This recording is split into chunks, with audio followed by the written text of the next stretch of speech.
We are on a journey to explore the great African kingdoms and empires that existed before the arrival of European colonizers. Apart from the great Egyptian empires, there were many more ancient and pre-modern empires and kingdoms that dominated their territories in Africa. In today's video, we're going to be exploring a kingdom that often gets overlooked, despite being one of the most dominant reigning empires whose history is included in the Bible and many other historical literature. Today we'll be exploring the kingdom of Aksum. If you enjoy this type of content, please do like and subscribe to our channel, as it really helps us out, and feel free to leave a comment below, as we really enjoy reading all your insights.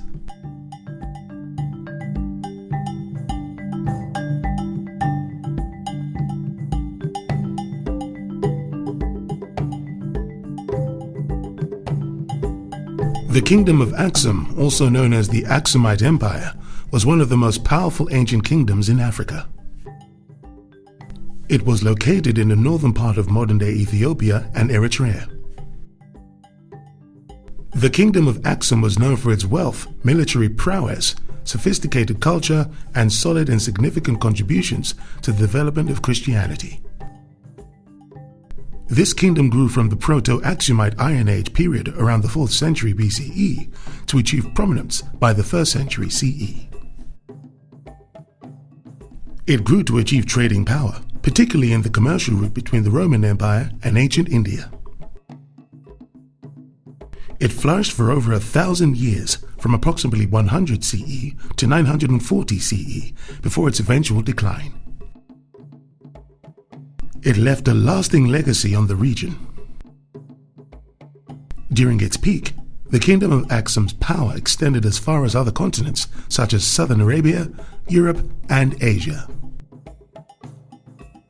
The origins of the kingdom of Aksum are shrouded in mystery, with various theories suggesting different possible origins. Some scholars suggest that the kingdom was established by Semitic-speaking people who migrated from southern Arabia to the Horn of Africa in the first millennium B.C.E. Others believe that the kingdom was founded by indigenous people who adopted Semitic culture and language. Legends also suggest it was founded by King Menelik I, who was believed to be the son of King Solomon of Israel and the Queen of Sheba. However, it is clear that the kingdom of Aksum emerged as a mighty regional power in the 1st century CE.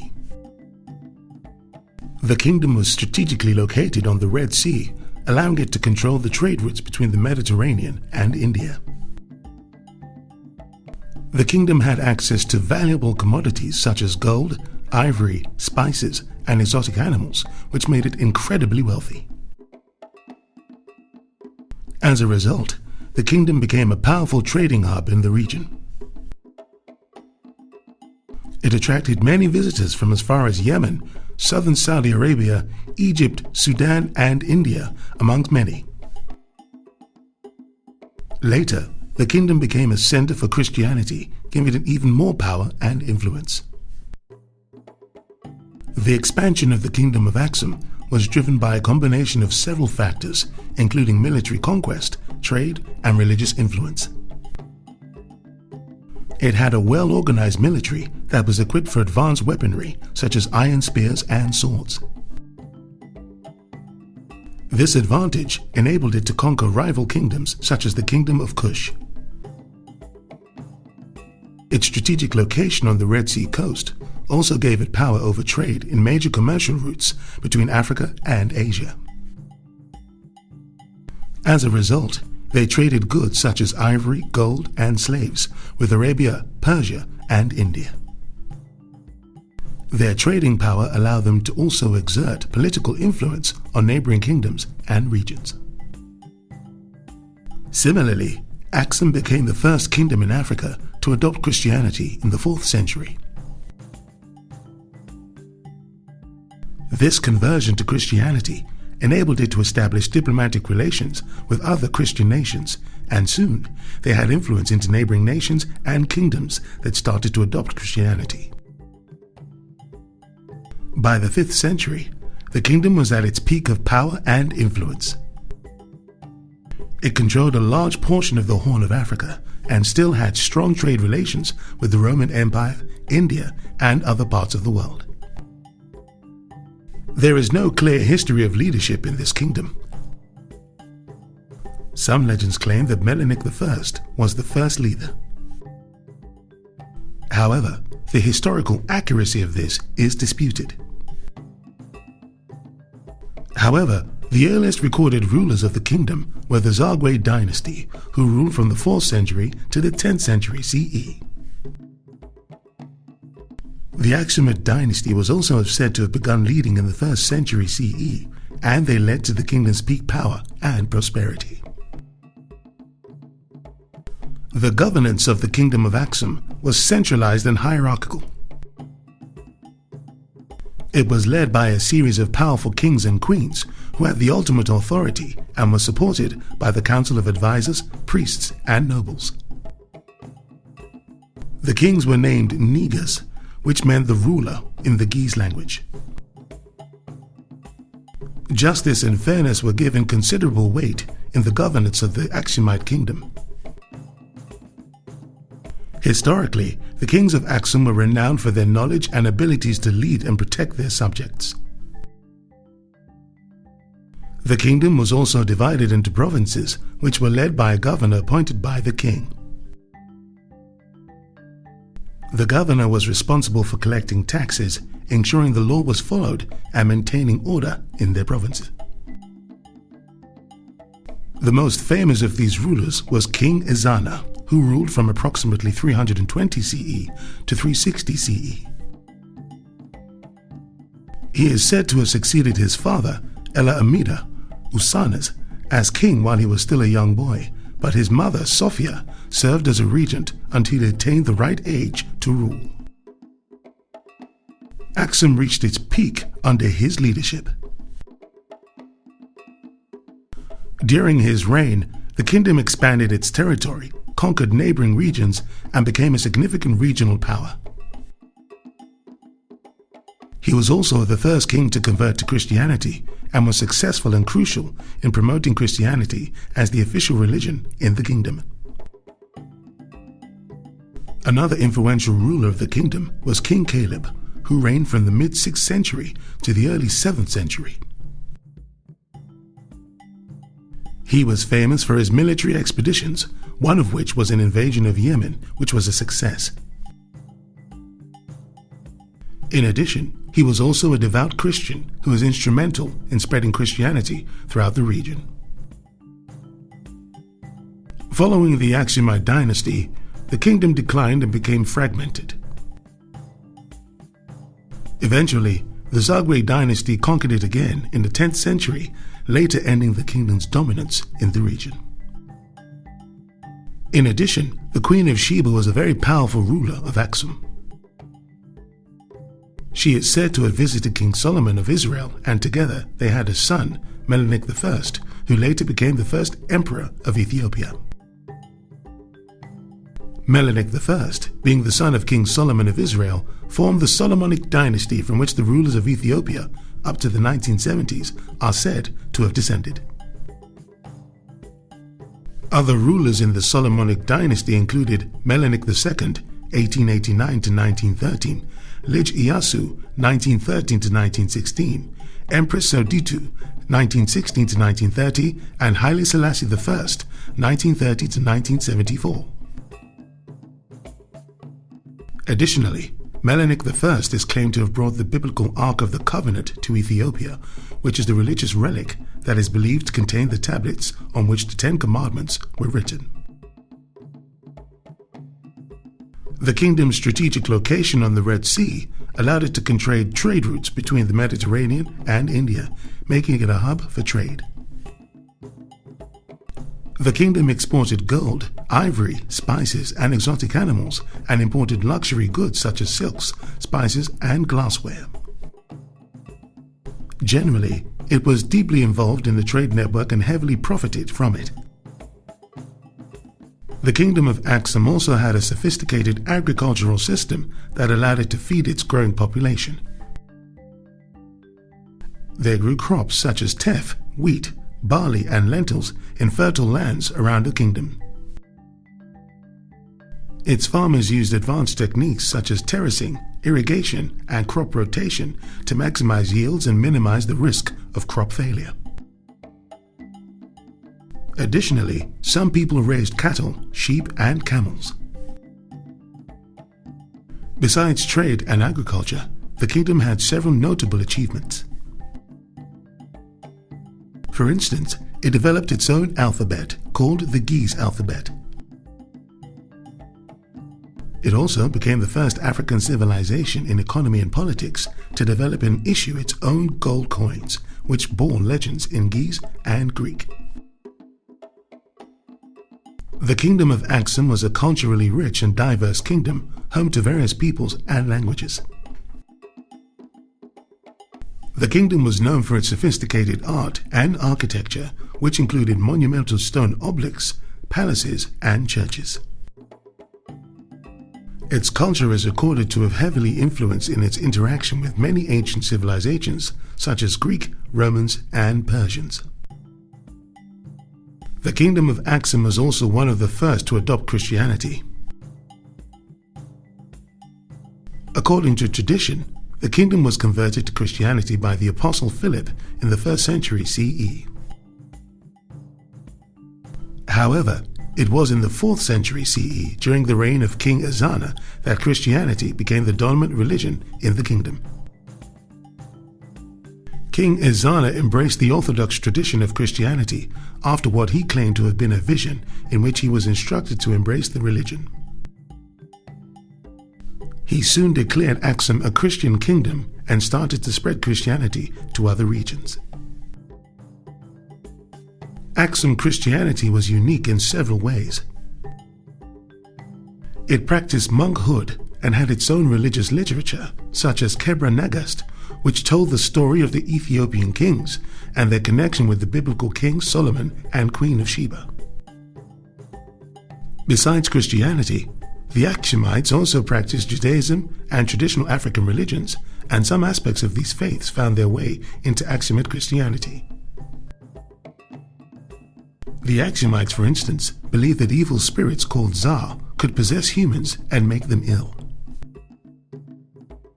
The kingdom of Aksum had a powerful and sophisticated military that allowed it to expand its territory and protect its interests. The kingdom's army was well organized and composed of infantry, cavalry, and archers, and was equipped with advanced weapons such as iron-tipped spears, swords, and shields. Infantry included spearmen and archers, while cavalry comprised of horsemen and chariots. The Aksumites had also grown a strong navy, which helped them trade and grow military in the Red Sea and Indian Ocean. In the 16th century, the kingdom of Aksum came under pressure from European powers who were competing for control of trade routes in the region. The Portuguese were the first to establish a presence in the region, followed by the Dutch, British, and French. The European powers sought to establish direct trade relationships with the kingdoms of the region, bypassing the established trading networks and disrupting the existing balance of power. The kingdom of Aksum initially resisted European incursions, but eventually succumbed to their influence. The Portuguese established a trading post in the kingdom in the 16th century, which allowed them to gain access to the kingdom's valuable commodities. However, this relationship was with a conflict, and the Portuguese and the kingdom of Aksum engaged in a series of conflicts throughout the 16th and 17th centuries. The kingdom of Aksum also had rivalries with other kingdoms in the region, notably the kingdom of Kush and the kingdom of Aksum. The kingdom of Kush was located to the south of Aksum and had a powerful army and sophisticated culture. The two kingdoms engaged in a series of conflicts throughout their histories, with both kingdoms gaining and losing territory over time. The kingdom of Aksum, located in the modern-day Yemen, was a rival power that sought to control trade routes in the Red Sea. The two kingdoms engage in a series of conflicts throughout their histories, with Aksum ultimately emerging as the dominant power. Despite the invasion of European powers, Ethiopia and Eritrea remain the only two countries in Africa that were never fully colonized by Europeans. Some of the reasons for this can be attributed to their geographical location, strong centralized government, and military power. Ethiopia and Eritrea are located in a region that became difficult for Europeans to control. The terrain in both countries is rugged, with high mountains, deep valleys, and arid deserts. Because of this, it was hard for European powers to establish and maintain control over the region. They were unable to withstand the difficult situation. Similarly, the kingdom had a strong centralized government, which made it hard for European forces to establish control over the regions. This was particularly during the reign of Emperor Menelik II, who built a powerful military and modernized the country's military and infrastructure, strengthening it so as to keep any attackers or invaders away. The kingdom of Aksum fought several battles during its struggle to dominate. The kingdom of Kush and the Aksumite Empire clashed at the Battle of Barahayat in the 3rd century AD. The Aksumites won and expanded their territory to encompass the Nile Valley. Also, the Battle of Adulis occurred between the Aksumite Empire and the Roman Empire in 350 AD. The Aksumites secured their dominance over the strategic Red Sea through their victory. In addition, the Battle of Yaoya was fought between the Aksumite Empire and the Himyarite Kingdom in the 6th century AD. The Aksumites won, and the Arabian Peninsula fell under its control. The fall of the Kingdom of Aksum is a subject of much debate among scholars. Some suggest that the kingdom fell due to internal conflicts and political instability, while others suggest that the external factors such as climate change, disease, and invasions from neighboring kingdoms played a role. Furthermore, the Islamic Empire eventually took over the control of the Red Sea and most of the Nile, which forced Aksum into economic isolation. The critical factor that contributed to the fall of the kingdom was the decline of its trade networks. The rise of European powers disrupted the established trading networks, which led to a decline in the kingdom's wealth and power. The kingdom's agricultural system also began to decline due to the depletion of fertile soil, which led to the food shortages and famine. Additionally, drought had struck in several periods. Political instability and conflicts between rival factions also contributed to the kingdom's decline.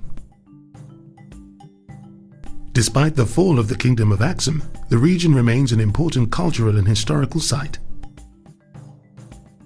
Today, the ancient city of Aksum is home to Ethiopia and Eritrea and is now a UNESCO World Site Heritage Site that contains several ancient monuments and artifacts.